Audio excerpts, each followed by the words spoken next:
Welcome to Burlap Teachers. Enjoy the video. You begin by confirming two essentials, your Aadhar number and that the mobile in your Aadhar is active. Once done, make sure your bank account is UPI enabled and already seeded with Aadhar for authentication.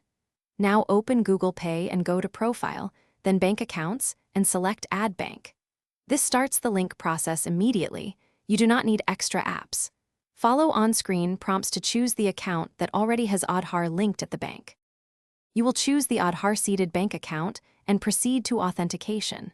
When the app asks, enter your 12-digit Aadhar number or select the Aadhar authentication option presented. This triggers a secure request to your bank and the UID pathway. Next, expect a one-time password to the mobile number registered with Aadhar. Type that code into Google Pay. Make sure to enter the OTP within the validity window.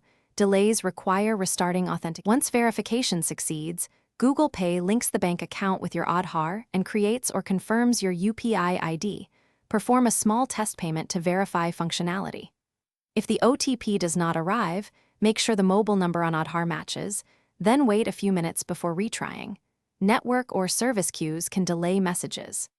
If failures continue, contact your bank to confirm Aadhar seeding, or use the Aadhar helpline. This resolves mismatches. Always keep your Aadhar and bank details accurate to avoid future interruptions. Thanks for watching. Consider subscribing if this video helped you.